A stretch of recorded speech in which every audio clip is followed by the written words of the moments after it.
अरे राम राम राम राम। कितनी जोर की बारिश हो रही है। 2 दिनों से यह बारिश तो रुकने का नाम ही नहीं ले रही है। मुझे लगता है अब जल्दी ही मेरी छत से पानी टपकने लगेगा। तभी उधर से एक शेर बारिश से परेशान होकर छिपने की जगह ढूंढते ढूंढते उसी किसान की झोपड़ी के पीछे बने तबेले में घुस जाता है, जिस तबेले में उस किसान के कुछ गधे बंधे हुए थे। अंधेरा ज्यादा होने के कारण शेर गधों को देख नहीं पाता है और उन्हीं के बीच जाकर खड़ा हो जाता है।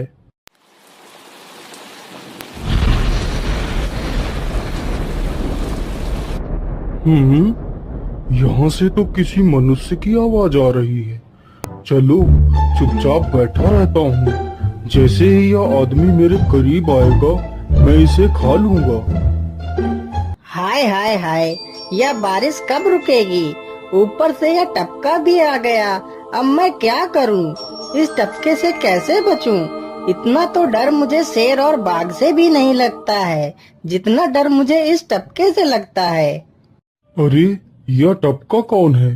मुझे लगता है यह टपका तो मुझसे भी ज्यादा खतरनाक है।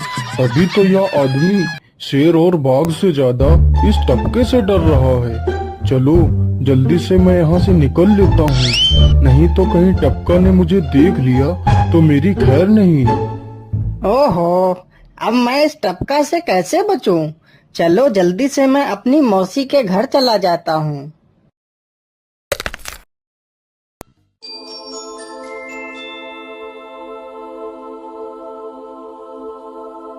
अरे चल चल गधे की औलाद, यहाँ पर छिपा हुआ बैठा है। अरे चल जल्दी। अरे ये क्या, जिसका डर था वही हुआ। यह टपका तो मुझ पर हावी हो गया।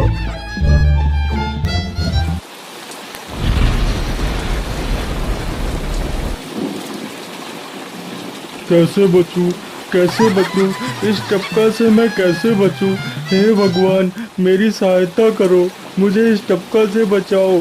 मैं आज के बाद किसी प्राणी को नहीं मारूंगा। मैं मांसाहार छोड़ के शाकाहारी बन जाऊंगा। भगवान मेरी रक्षा करो। शेर को दौड़ते दौड़ते रात से सुबह हो जाती है।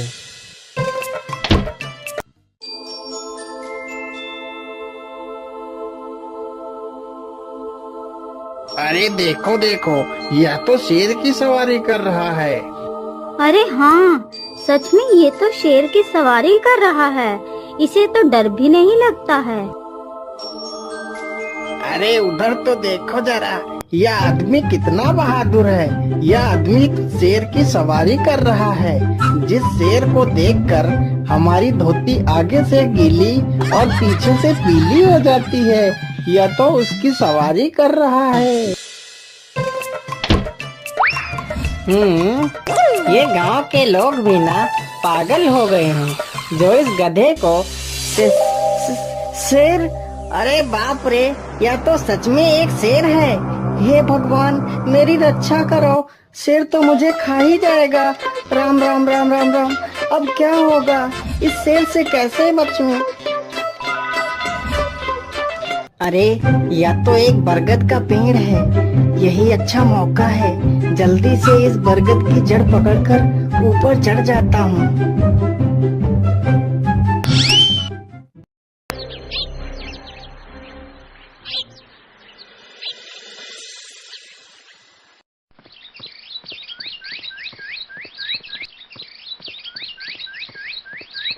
अरे शेर भैया, तुम इतनी जोर जोर से भागते हुए कहाँ जा रहे हो?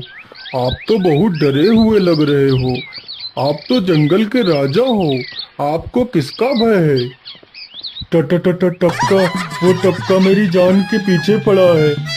अरे शेर भैया, जरा मुझे बताओ वो टपका है कहाँ?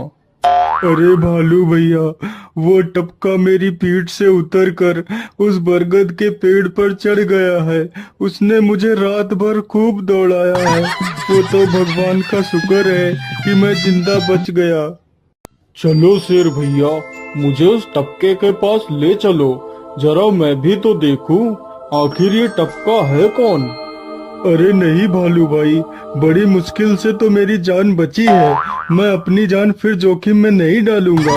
तुम्हें जाना है तो जाओ। अच्छा, ठीक है शेर भाई, तुम यहीं रुको। मैं अभी बरगद के पेड़ पर देख कर आता हूँ। आखिर ये टपका है कौन?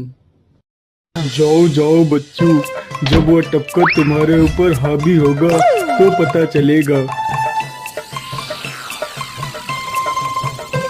अरे कहाँ है यह टपका जिसने राजा जी की हवा टाइट कर दी? चलो इस पेड़ पर चढ़कर देखता हूँ।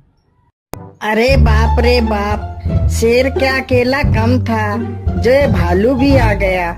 मुझे लगता है कि आज मेरी मौत निश्चित है। भालू पेड़ पर उल्टा होकर चढ़ने लगता है, तभी किसान और तेज से कांपने लगता है।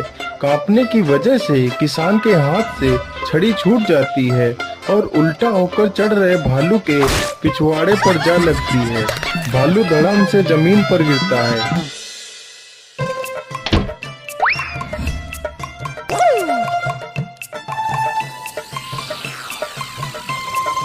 मुझे लगता है अब शेर और भालू दोनों भाग गए हैं। चलो अब जल्दी से यहाँ से निकल लेता हूँ। सारे राज्य में यह बात फैल गई कि हरिया किसान बहुत ही बहादुर है और वह शेर की सवारी कर लेता है। धीरे धीरे यह बात राजा तक पहुँच गई।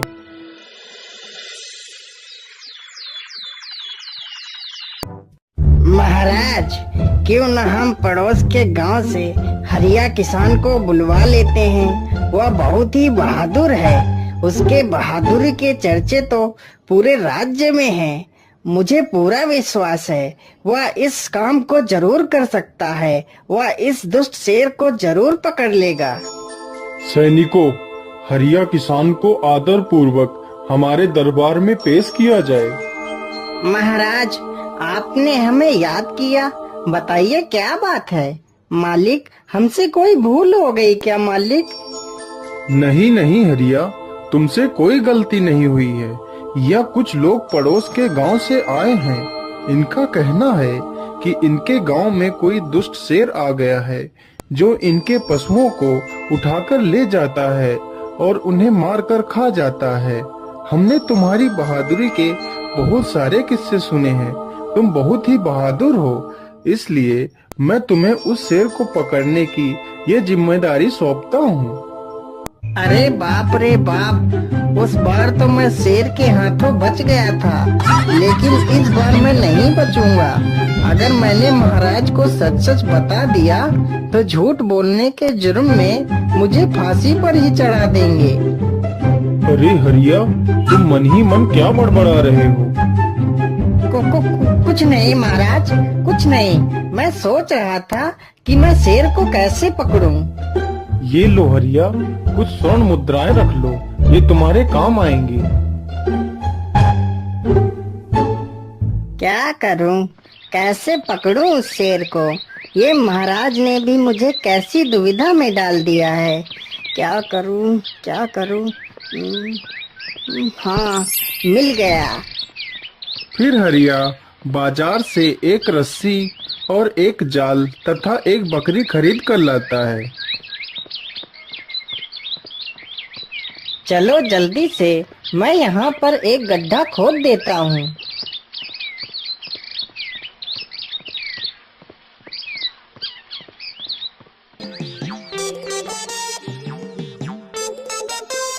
गड्ढा तो खोद दिया। चलो अब जल्दी से इस बकरी को रस्सी से बांध देता हूँ। हरिया ने बकरी को रस्सी से बांधकर गड्ढे में खड़ा कर दिया और जाल को लेकर पेड़ की डाल पर बैठ जाता है। थोड़ी ही देर बाद जब बकरी को भूख लगती है तो वह चिल्लाने लगती है। अरे, यह तो बकरी के चिल्लाने की आवाज है, लेकिन यह आवाज आ कहां से रही है? आसपास तो कोई नहीं दिख रहा है। मुझे लगता है यह आवाज उस पेड़ के पास से आ रही है। चलो चलकर देखता हूँ।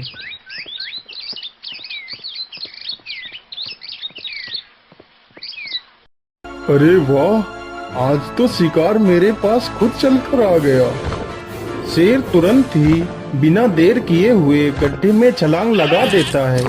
तभी किसान तुरंत ही बकरी को ऊपर खींच लेता है और जाल को गड्ढे के ऊपर गिरा देता है। शेर गड्ढे में ही फंस जाता है। यह देखकर गांव के सभी लोग बहुत ही खुश हो जाते हैं।